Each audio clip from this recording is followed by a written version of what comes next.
Welcome back to the home of Digimon Pauper, the Wondercat channel. Today we're going to be going over Red Birbs, a Biyomon inspired list that will be featuring plenty of new goodies from BT23.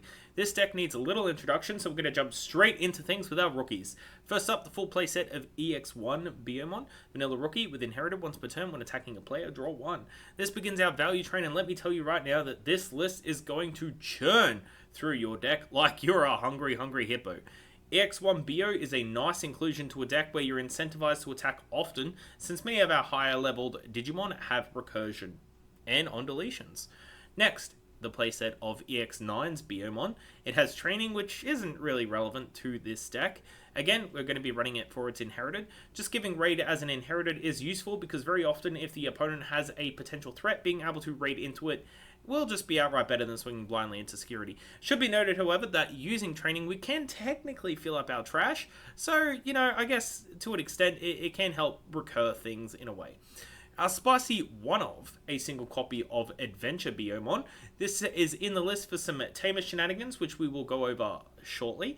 She's also just here to help bump up our Biyomon count. Inherited during your turn, this Digimon gets 2k, as usual, basic red inherited things. Lastly, our final rookie, 3 copies of BT15's Muchomon. This support rookie has seen play in competitive formats, and for good reason. A passive once per turn whenever one of your red Digimon attacks a player, draw 1. This means playing our Mucho turn 1 and putting out our EX1 Bio into raising. Turn 2, we have a potential Digimon into level 4, swinging, drawing 2. That's 4 cards drawn already on turn 2 or 5, if you're going to be including one of our potential eggs, BT14's Koromon. When attacking, when a card is removed from your opponent's security, draw 1. That's a +3 draw on swing on turn 2. It's all about that value. We're going to be playing 2 copies of Koromon because it's still just the best generic egg in Red's game plan, like just swinging, getting value. We're also going to be playing 2 copies of BT15's Yokomon to split it with. On deletion, returning any one of our Bird, Avian, Beast, Sovereign, yada yada yada, in trash back to hand. This helps recur the levels we are missing when we crash its security. Running a 2-2 split here is important, since we can't always depend on our other recursion effects or drawing into the right pieces with Koromon. Our level 4s include some great new releases from BT23, mainly our 4 copies of Birdramon. A Digi for 2 on play or when digivolving, delete a 4k or less. Inherited on deletion, play any red or CS trait tamer from hand for free. It's pretty good. This is a major upgrade to a lot of our previous printed cards that usually care about play cost of said tamers, so this thing only caring about the color or the CS trait means you can open up some pretty wild memory savings on this thing's deletion. This also means that often you don't actually want to play tamers early that you draw into. You can spend your first couple of turns digivolving up, splitting out extra rookies, knowing you'll get a couple free tamers on your board once your stack gets deleted, inevitably. It's pretty good. Our next level 4 copies of BT15's Birdramon. When digivolving, return a bird, avian, beast, etc. from trash to hand. Naturally, this is a much better mid to late game digivolution, but it does have a slightly higher DP, sitting at 5k to our previously discussed Birdramon's 4. Inherited during your turn, when an opponent's security stack is removed from, gain 1 memory. Again, another inherited focused around the idea of just swinging for the fences, generating value. Getting that extra memory is going to be very important for us, building up that board state after it potentially dies, or just going wider after it successfully lives. It's a decent card, can generate a couple of free memory across the game, especially if you build up your stack with these particular Birdramons. Our next level 4, 1 copy of Birdramon from BT11, another 2 cost Digi, 5k body. We run this just as a blocker. Whilst the idea of this deck being a run and gun, balls to the wall, swing everything, hold nothing back idea is definitely fun. The flexibility of having your turn end with a blocker on board isn't the worst, especially if it's just that setup turn. You don't have to go into a level 5, or if you do, you can go into another rookie or option. Having a level 4 blockers, yeah, it's good. Our last level 4, would you believe it? It's another Birdramon. 1 copy of BT1's Birdramon. The reason we're going to play this, which we will see very shortly again, is because it's cracked on-play effect. On play, one of your Digimon gets sec +1 for the turn. It's 4k body, we know inherited. It's kind of mid. It's very underwhelming, all things considered. But being able to get that extra security check on something when it's played is going to be huge for us on some pivotal turns. Because its value only comes from its on play, we're going to be happy playing just the 1 copy. We don't need to see it very often. So that's a level 4 lineup. Onto our level 5s, which is where the deck really starts coming together. It seems Garudamons can't do no wrong, because Garuda takes my previous comment about level 5s being odd to play with, throws it out the window. Starting off with our new BT23 Garuda, a 7k body Digi for 3 will give raid on Digivolving or on play to one of your Digimon for the turn, so it covers our lack of EX9 BO inherited. On deletion, play a level 4 bird, avian beast, yada yada yada, from your hand for free. Basically, this thing dying is our potential payoff to play our BT1 Birdramon. If we have Yokomon underneath it, we can recycle BT1 Bird first, then play it out to give one of our other threats Sec +1, which can help close out that game. Its inherit is basically the exact same effect again on deletion, play a level 4 or lower, yada yada yada. This effect also allows us to play out our blocker Birdramon, which is why we'll also play the one copy of that. These two single copy level 4s are not necessary to our game plan, but because of this new Garuda, it makes them incredibly toolboxy for changing up our game plan. Our next Garuda, 2 copies of BT11. On play or when Digivolving, play a 3-cost Rotamer for free. We're actually running 8 viable targets for this effect, so best believe we should be getting our value out of this. In a format where Tamer hate isn't all that common, playing a deck that just spits out Tamers for free and generate you value turn over turn in the long run, it's pretty good. This, on top of all our extra card draw on attack, the deck is going to be cooking up a storm in the aggro department. On deletion, he's going to blow up a 6k body on your opponent's board for the inherited. It's pretty solid. It's a free level 3, level 4 deletion. Again, we most likely want to trigger this off crashing into security and dying. It allows your stack to generate just that extra little bit of value on its way up. We're going to play 2 copies of this because it's a little lackluster, especially if we've already played out all our Tamers. And or if we don't have one in hand when we GG into it, it's whatever. We pretty much always want to see or play or Digivolve into the BT23 variant over this anyway. The BT23 variant is just absolutely insane in comparison. Our last level 5, a single copy of our most recent banning to the deck, rest in peace, Garuda X. An 8k body Digivolving for free on our Garudamons or 3 on our level 4s. Again, on play or when Digivolving, return any red Digimon card from your trash to the hand. Then, if you have Garuda underneath it, or X antibody, which we aren't playing, pop something with the same or less DP as Garuda X. That's an 8k blow up on Digi for free off Garuda, or 10k if you've managed to build up a line with Adventure BO underneath it. Once per turn, during your turn, when a red card returns from your trash to the hand, one of your Digimon gains Rush for the turn. Now, I could only imagine the strength of this deck with 4 Garuda X.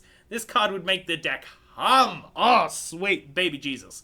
This is one of the few times where I'm actually saddened by the fact that we follow the same ban list for this format as what we do for the standard constructed format. Garuda X is an absolute powerhouse. Despite only having 1 copy, we have our Yokomon BT15 Birdramon help us recycle it if it's lost during the early game or hit in security. The card is honestly just cracked for an uncommon. Whilst it might not destroy the Pauper meta like it did in constructed with its other potential sport, Gilmon, we must pay for its sins here, so we can only play the one and try to loop it best we can. Its inherited is just the cherry on top though. On deletion, trash your opponent's top security. So even if they can remove our level 6 threat, they still have to contend with losing security. The card is just like Biyomon. It's still level 5. It's the gift that keeps on giving. Speaking of Biyomon and recursion stuff, might as well talk about our 2 copies of Wings of Love, a 2-cost option that allows us to play a 4-cost or lower tamer for free. Then if we have a Sora on board, we can return a red Digimon card from trash to hand. In security, play a BO from trash or hand, then add this card to your hand. Remember when I mentioned Adventure BO and Tamer shenanigans? Well, despite the lack of adventure cards in the deck, we're going to be playing 1 copy of Sora and Kari, just to be able to generate that extra value off of Wings of Love, and it being a very small engine that shouldn't impact our overall consistency for the deck. It'll give us extra recursion and may generate us extra memory once in a blue moon. If we have a Sora on board already, it just turns our Adventure BO into a 2-cost rookie, which isn't bad either. It's pretty cool. And with all our player tamer for free effects, we should never be able to play Sora and Kara. Like, we shouldn't be playing it for free. There's no feels bad for wasting memory. It's just setting up these interactions that it's always going to feels good if you can get it to work. A level 6 though, got to be discussed. Can't just run straight into our options. We're going to be playing a nice 3-3 split, since I think both our options here are pretty solid. First, 3 copies of EX1 Phoenixmon, an 11k body, digicost of 3. When attacking a player, draw 2. It also has Sec +1. Oh, baby, you love to see it. This card, as long as it doesn't run into something bigger than itself in security, it's a huge threat to everything your opponent holds dear. Not only does it put them on a crazy clock, but again, if we remember that being able to draw 3 cards on swing with just our level 4, now we're drawing up to 5 cards on attack with this and a Mutromon out. Whoa, 11k is a little low. Again, we have plenty of on-deletion effects, recursion, so that even if we do lose our Phoenix, we're returning a couple of cards back to hand. After all, that card draw just setting back up and swing for game on the following turn. This card has aged like fine wine for Pauper. I can't believe it was printed in EX1. It's very strong. I love it. Other level 6, and another inclusion from BT23, Phoenixmon again. This thing is also disgusting, but for different reasons. Not only does it blow up a level 9k or less body on Digivolving or attacking, once per turn, mind you, it then returns problematic threats back to your opponent's deck. This kind of effect, recycling up to 3 non-Digi Egg cards per turn after blowing up a level 5 or lower, means your opponent playing purple or even blue can't do much about their resource management. On deletion, Phoenixmon is going to throw himself to the bottom of your security stack. So, this Phoenix is more controlling than our EX1 variant. Both are very solid in their own ways. Both offer a ton of value as top-end pieces, which is why I'm happy with the 3-3 split, versus the usual 4-2 main Digimon and support level 6 split that I usually do. Next, we'll finish off our options. We've already discussed about Wings of Love a little, so yep, we're going to be playing 2 copies of those. We also play 2 copies of Crimson Flare. 5 cost delete in 8k or less, then if you have a red tamer on board, trigger one of your on-deletion effects of your Digimon. This gives us the opportunity to play more tamers or more bodies, whichever is more enticing to you at the time, depending on what you have on board and your inheritance, essentially. Honestly, it's not a super necessary card, especially since we already have a ton of decent DP base removal, but with this being a good security threat, and if you have BT23 Garuda on board, you can play the blocker Birdramon during your opponent's turn from hand, so that's a pretty cool interaction. Mid card, I like it. I think it deserves a spot in the deck, even if it's just for the theme and the art alone, because like, let's be real, the art on this card, it goes hard. I love it. It looks sick.